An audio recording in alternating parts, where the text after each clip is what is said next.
Hello, you beautiful souls, and welcome to the weekend, Saturday the 8th and Sunday the 9th of Open October, where we're opening up to our heart. We're opening our hearts, our minds. We're opening up to receive. We're opening up to change, to allowing ourselves to heal. We're opening up to our cosmic team. We're allowing ourselves to open up to expect the unexpected. We're opening up to our intuition, our inner knowing, and we're trusting all of our senses, especially our gut instincts. Now, here in Australia, depending on where you are, the full moon in Aries is this weekend on Sunday night. Here in Australia, it's early Monday morning, but it is basically Sunday night. This full moon is illuminating anything that is still in need of healing for you, okay? So be open to acknowledging whatever comes up to be healed. There's a big message with this full moon about acceptance, accepting that healing takes time and each person will heal at their own pace. So be patient and gentle with yourself and others.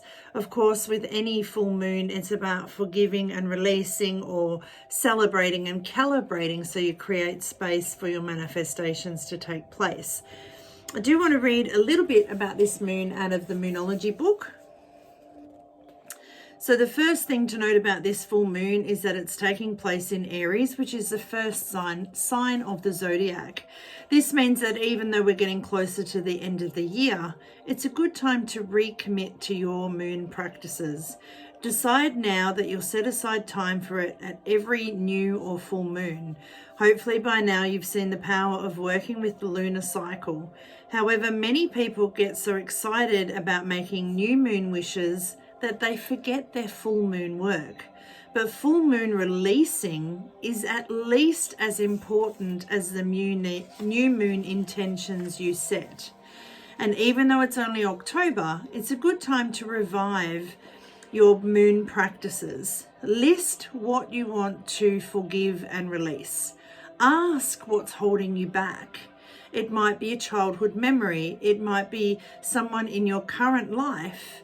You don't need to release them from your life, but it might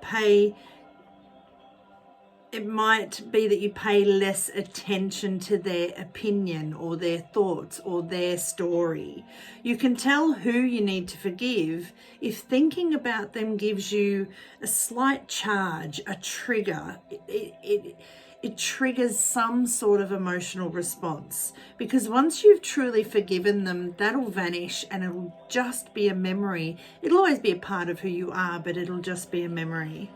And then you can burn that list. So focus on what it is that you need to release and forgive, who it is that you need to release and forgive, but also focus on what it is that you need to celebrate and calibrate, because sometimes the full moon will shine things on.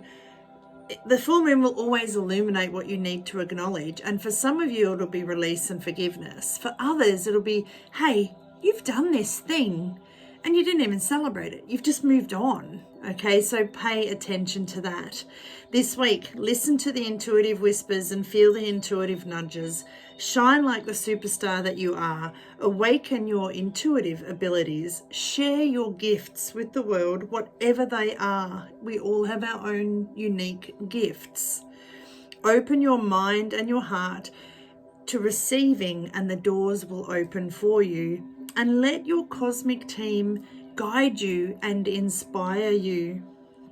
Now, I have pre-drawn the cards for the Aries full moon card spread. Excuse me. And this is unveiling you, okay? Unveiling the real you. There's 4 questions. How to stay true to your core beliefs. What falsity needs releasing in order for you to be yourself? How to take the lead and assert more of yourself, and what action is required to unveil you. So let's see what comes through. How to stay true to your core beliefs. Firstly, trust. Trust yourself. Trust that you're on the right path.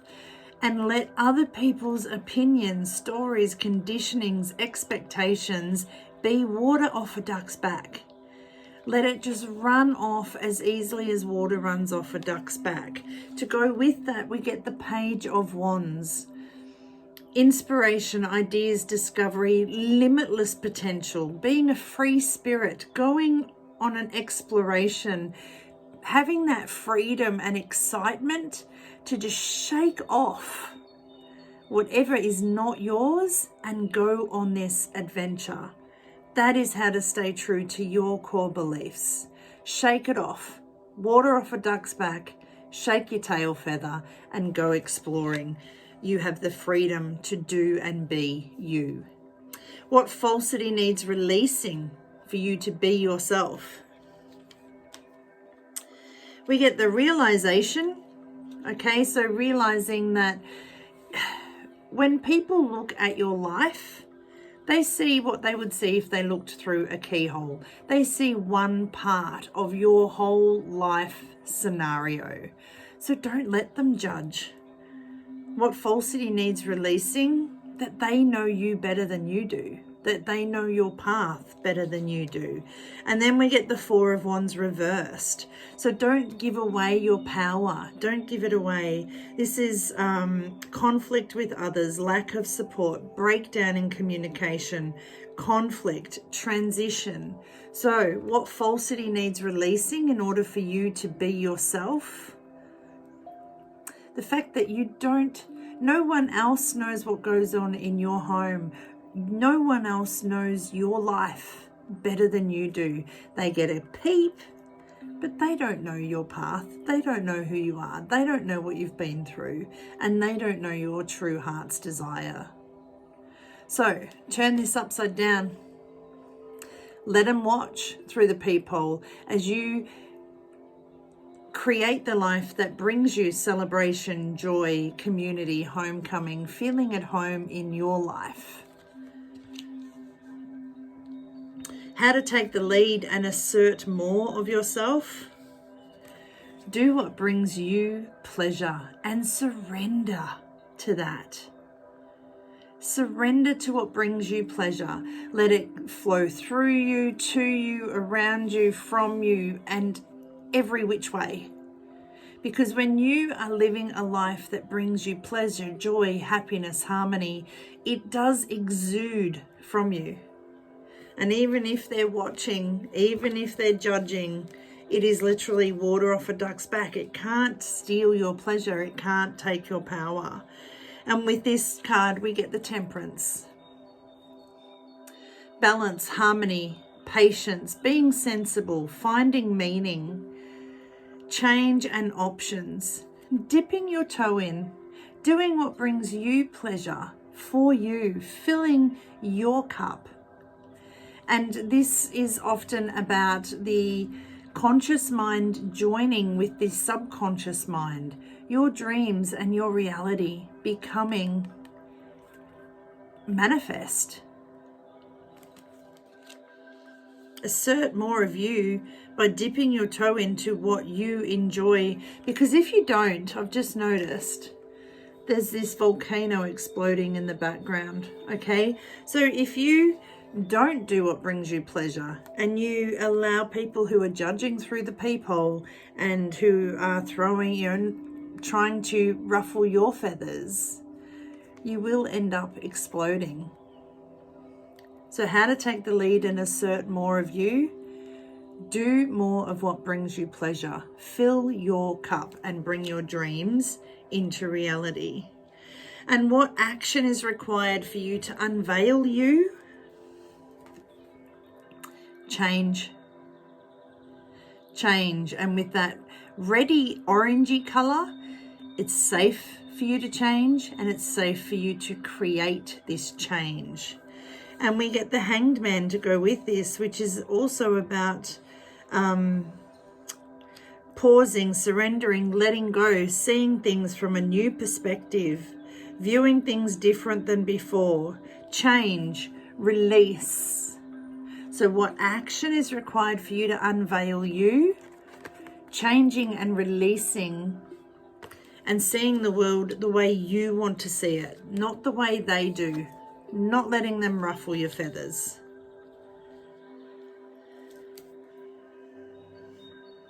I love that. And the affirmation that we get with the Aries full moon is to know that out of all of this, only good will come. When you stay true to your beliefs, okay, when you stay true to your beliefs and follow your path, it doesn't matter if you ruffle feathers or if people try to ruffle your feathers, it's water off a duck's back, okay? When you release letting others judge you because no one knows your life or you better than you do, or your dreams better than you do, when you release that, then you get to tap into your pleasure and dip your toe in the waters that fulfill you, which brings you easier to take the actionable steps of change, to see things from a different perspective, to know that you don't have to people please. The most important person you need to please is you. And we don't do it from stepping on anyone else's toes. We do it because we're a priority too. And when you're happy, as this card shows, it just flows and has a ripple effect to the people around you. Have an amazing Aries full moon. Give yourself permission to open up to whatever needs acknowledging, whether it's something that still triggers an emotional response and needs forgiveness and releasing. You can write them a forgiveness letter and burn it. You can speak it into a paper bag and pop it. You can just speak it out loud to the full moon and let it release. It creates space for your manifestations to take place. Or what may be illuminated for you is, hey, you did this amazingly epic thing and you have upgraded, you have up-leveled, you have layered up, you have manned up, womaned up, upgraded your reality, but your mindset is still on that down level. So maybe you need to calibrate. Hey, I've actually come through all of this. I'm going to celebrate that. I'm going to celebrate the work I've done on myself and how far I've come. That will also create space for your manifestations to take place. Enjoy the full moon, whether you're releasing and forgiving or celebrating and calibrating. Be open to whatever she shines her beautiful light on for you to acknowledge. And thank her for doing so. This is coming just after Mercury retrograde. We are still in the shadow period of Mercury retrograde. So anything that you maybe did not acknowledge during the retrograde will definitely be brought up for you this weekend. Give yourself permission to work through it, because on the other side of that is your dreams, your goals, your desires, your manifestations taking place. So much healing, love and laughter. Your gracious goddess of guidance, Tracy. Stay well, stay safe, and above all else, stay true to you. 2022 is all about you and your dreams coming true. So create space for that to take place.